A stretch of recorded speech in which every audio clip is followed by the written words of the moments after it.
Hi guys, I'm Reha and you're about to listen to a BBC Trending podcast. But before you do, just a heads up, it's only audio. Here's just another place to listen to the stuff we make. We're trying something new here. We hope you like it.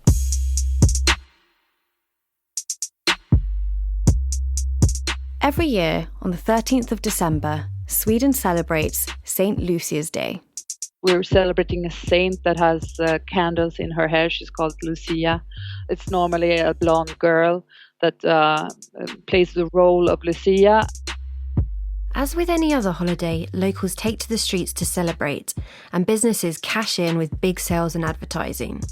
In 2016, the Swedish department store Åhléns posted an ad on the social networking site Facebook. Instead of following tradition, Åhléns took a different approach. Lucia was not represented by a fair-haired girl, but by a dark-skinned boy. Soon after the ad was posted, racial and sexist slurs about the boy flooded the comment section of the post. There was a small hate group that had gone into the page of that commercial, and they had written lots of hateful stuff about him. Nasty comments, misinformation and hate speech. We've all seen it overwhelming comment sections on social media and often going unchallenged. But this time, something different happened. Mina Dennert, who you're hearing, decided to fight it, and she had lots of people behind her. In fact, a whole group of online defenders. We decided to do one of our actions, we got them actions, where we go into the hateful comment fields and say whatever we think or whatever we feel about what's discussed. Eventually, the department store pulled the ad. The damage was already done. But that didn't stop Mina's actions from going viral. Mina says she thinks around 10,000 people took part in the action to turn around these hateful comments. With every comment they wrote, the Swedish hashtag IAmHere, in English, IAmHere, followed. The IAmHere movement was officially founded in Sweden by Mina in May 2016 and now has over 75,000 members. Simply put, it's a closed Facebook group trying to make the online world a better and more inclusive place. The concept has caught on in 14 different countries around the world, including Germany, France, India and the UK. It has received some help from Facebook in the form of free advertising. But there are also some questions. Isn't making online conversations better a job for Facebook? And is the social media giant doing enough? And is IAmHere effective? After all, it didn't stop the campaign against that Swedish department store. On the other hand, could it be accused of trying to stifle free speech? And who are the people involved in the movement?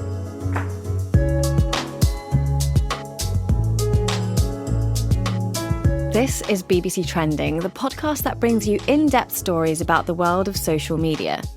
I'm Reha Kansara. And I'm Jessica Bateman. Now, let's try to answer that last question first. We were recently in Berlin meeting some of the people involved in this huge and growing international network. And did you have a shift today with IAmHere? I am. I'm actually, it's my shift right now. Oh. Since 4 up to 6. So I always have to have an eye on the phone. But right now it seems to be quiet. On a sunny afternoon, we met with Nina. That's Nina with an N, not to be confused with Mina, who you heard earlier. We're in one of the many parks scattered around East Berlin. Kids are playing in a man-made sandbox full of toys, the birds are singing, and flocks of young hipsters lay sunbathing on the vast fields overlooking the city. We stroll around the park with Nina before heading back to her apartment. Nina's a member of IAmHere's German equivalent, Ich bin here, and is one of their key moderators. She joined the group after she saw it recommended by a famous German TV presenter, and she felt compelled to sign up. I just remember in the beginning that I was a bit shy and I just liked other comments. So I eased my way in. And I remember that my heart was beating a lot when I wrote my first comment with the hashtag Ich bin hier.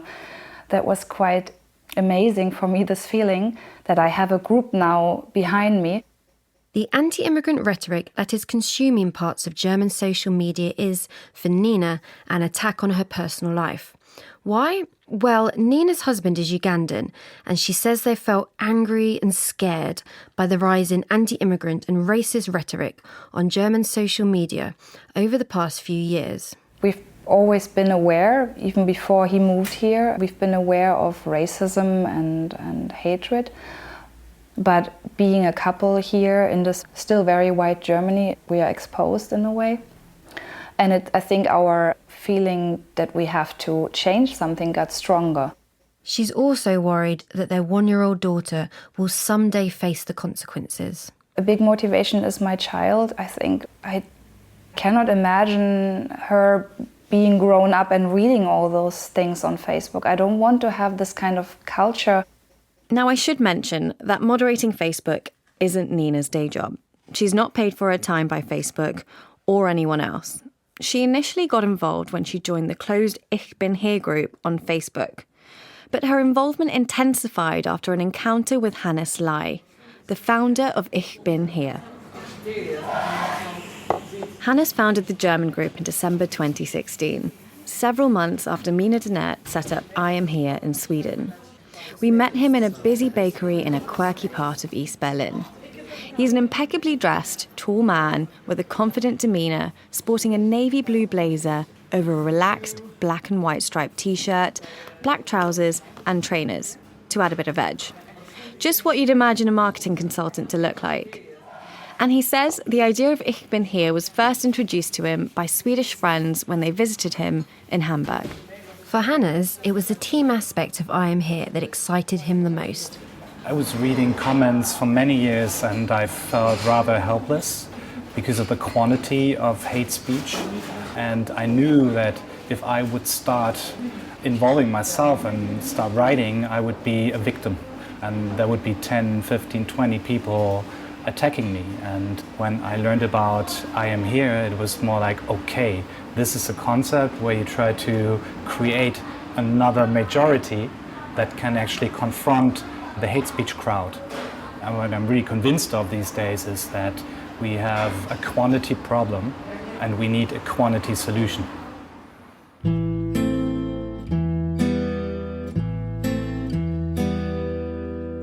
So what exactly do IAmHere volunteers mean when they talk about hate speech?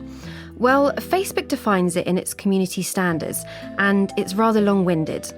It calls it any direct attack on people based on protected characteristics, such as race, ethnicity, national origin, religious affiliation, sexual orientation, caste, sex, gender, gender identity, and serious disease or disability. But IAmHere groups around the world don't rely on Facebook's definitions. Instead, they rely on other definitions, for example, Swedish law or the European Council. They are, however, all pretty similar. We should also acknowledge the level of scrutiny Facebook is under. Over the past few years, it seems to have turned into a playground for fake news, Russian interventionists, extremists, and the mishandling of data, to name a few. Or maybe we're just noticing it more.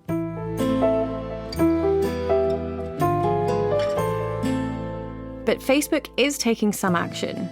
Recently, they banned a number of prominent figures who they called extreme for hate speech.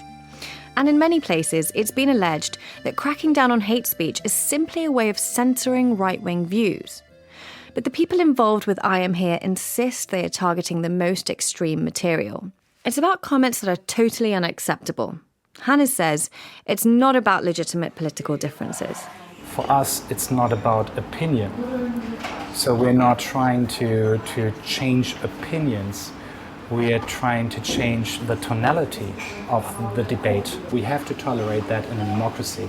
I have a different opinion, but I have to tolerate that opinion. But if it becomes aggressive, if it becomes violent in the language, then I'd say this is where IAmHere interrupts. And this is where we want to make a change. And that's not censorship. So IAmHere tries to stay impartial by following those specific definitions of hate speech we were talking about earlier. And the group also follows specific strategies to tackle it. They differ slightly depending on the country the group is operating from. But in a nutshell, this is how it works.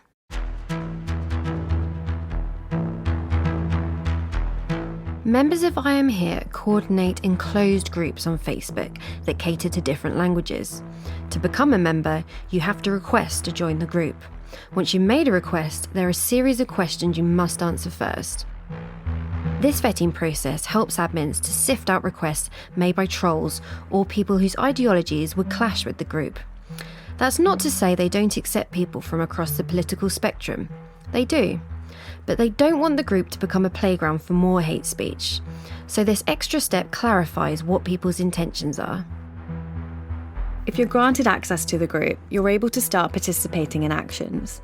Each IAmHere group has a team of moderators that scan Facebook for hate speech. The hate speech that they're looking for lies within the comment sections of big popular pages, usually run by media companies like Deutsche Welle or even BBC News. Moderators scan pages to see if posts have been overwhelmed with hateful comments. If it is, that's when they call an action. The action is an attempt to counteract the hate speech. Hundreds of volunteers post in the comments sections to balance the discussion out. Sometimes they provide facts or debunk misinformation. The time and effort that goes into coordinating such actions for IAmHere, they say, is proving to be effective. And it has the help of innovators. The tool identified this article here as being high performing. And as you can see, it has already roughly 500 comments after 50 minutes, so that's a lot. And also the comments get a lot of likes. So it's about asylum seekers who were violent, but now they apologized. And This is Philipp Kreisel, a political science student from Leipzig. He's also IAmHere's resident tech whiz. Here at the bakery, he sits in a corner inconspicuously in a navy blue hoodie. He's softly spoken, but really comes alive when he flips over the lid of his MacBook and talks us through the systems he's built. One of which is a tool that automatically collates all public Facebook posts that are attracting large numbers of comments. We're currently looking at a story about asylum seekers, usually a magnet topic for hate speech. Some comments are quite negative and obviously in German, so Philipp talks us through them. Yeah, here somebody's calling for the deportation. Yeah, it's really not completely... Oh yeah, that's not very nice. So somebody has... We just pointed out to him a comment which has a gif of a guillotine with the blade slamming down. In other words, it's suggesting that migrants should be executed. But he also finds several comments saying the men in this news story deserve to be treated fairly, so in Philipp's eyes, an action isn't necessary. He says IAmHere only starts actions if the hateful comments are out of control. In this case, they're fairly balanced, so no intervention is needed. So we only start an action if there's really only one side dominating really. Also, if there's a lot of hate speech, which is not really visible here. As well as developing tools to help the volunteers, Philipp's also been trying to learn about the more extreme commenters that IAmHere interact with on a daily basis. What he's discovered is that Facebook's trolls are not just a bunch of angry individuals randomly getting into arguments. They are organised and they are coordinated, just like IAmHere. Jacob Davey is a researcher from the Institute for Strategic Dialogue, an anti-extremism think tank which has been working with the IAmHere groups. His job involves studying the far-right's online activities. How successful do you think counter-speech operations like IAmHere are in combating these troll armies? I think these groups are doing a hugely important job. What counter-speech is able to do by drawing on volunteer practitioners is try and match the scale and pace of the far right. And I think that's a very important effort to drive. Like many other countries, German social media is swarming with misinformation and hate speech. But there are a number of things that are unique to Germany which make the online discussion even more heated. In 2015, the German government decided to take in 800,000 migrants as part of the European crisis. In fact, twice as many were taken in. There's also been a corresponding rise in the far right. In October, the Alternative for Germany Party, or AfD as they're commonly known, became the first far-right party to enter the German parliament since World War II. And finally, several terrorist attacks have made many Germans angry or frightened, and some have linked those attacks to immigrants entering the country. But Germany has also taken some pretty strong steps against online hate. So it's interesting that IAmHere exists in the country. Last year, Germany introduced a law called NetzDG. It was brought about to combat hate speech and fake news on social media. Online platforms that fail to take down hate speech within 24 hours of it being reported can be subjected to fines of up to 50 million euros. But it's hard to believe that group members haven't lost interest in tackling hate speech. It's quite time-consuming and a lot is demanded from its core members in a space online where everything is so disposable and interchangeable. But Nina, the IAmHere volunteer who we spoke to earlier, says that although it's hard to manage her time, the group will always be part of her life. Well, yeah, I have to find my few moments, but I also see I have to handle it well with my daughter getting older, and I don't want her to see me on my phone the whole time. So I try to do it when she's asleep and when my husband is also doing something, so that I don't always take away time that the both of us can share. Nina says that in total she spends 3 hours a day on IAmHere. The reason why she feels able to dedicate so much of her time is because of Germany's past and how it affected her family. My mother's family, my grandparents from my mother's side were forced laborers during the Nazi regime. They were Polish and they had to work in German factories, even very close to Berlin. And they were in concentration camps, and the camps were freed and they were free to go. Nina does in fact look typically German, or as she says, Scandinavian. She's tall with blonde hair, blue eyes and very fair skin. If she hadn't mentioned her past, we wouldn't have known about her Polish background. And she says that people never expect her to have, in her words, a migration background. You have a very strong understanding in German society that what happened in the Second World War should never ever happen again. And I can see that this is a big motive of some of the members in the group.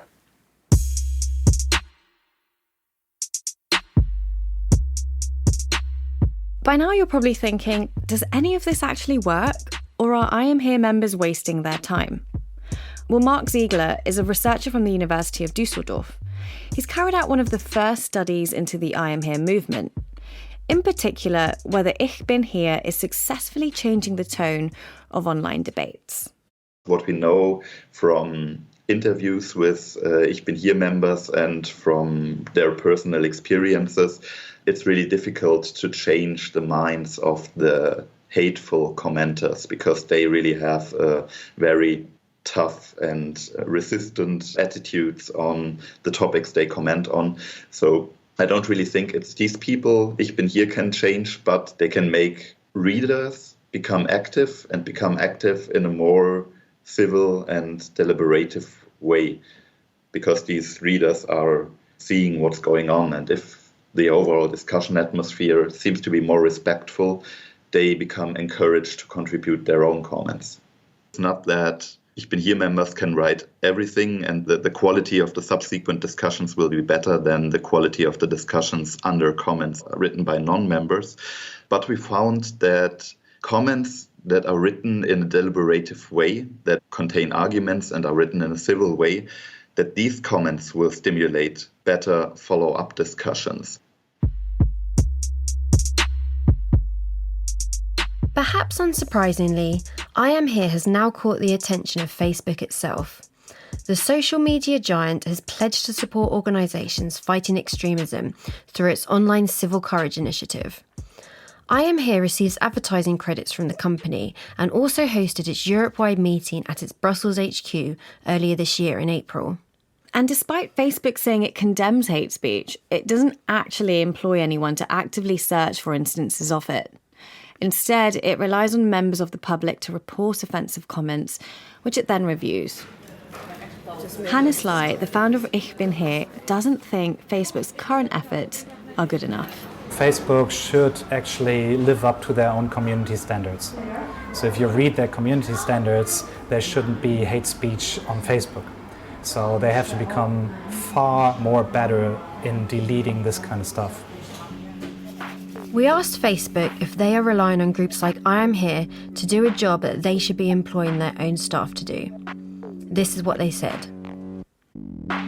There are two ways we enforce against hate speech on the platform. The first is proactive detection technology, which uses artificial intelligence to detect videos that include hate speech, terrorism, porn, or violence. And the second is by reviewing reports sent in by users. Context is so important in determining whether something amounts to hate speech. That's why reports from our community remain critical. IAmHere is one of a number of groups we provide support to as part of our work with the Online Civil Courage Initiative, a collaborative partnership with other companies, civil society, researchers, and governments to promote counterspeech. IAmHere's ultimate goal isn't to change Facebook's policies or to bolster their enforcement. Both Mina from Sweden's IAmHere group and Hannes say that they want to convince the public that we're all responsible for confronting hate speech whenever we see it. As for Nina, she believes that what we say online will affect our offline actions eventually, and she should know. I was always aware of my surroundings, but now I'm more equipped to act, like how to react verbally to certain things. It equips me for being with my daughter in this world, and when people comment on her looks, that I'm quite fast now to react, and also the way I react. Maybe I make a funny comment, or sometimes I get very serious, and I think this, it's always practice, but it's there, it's in me.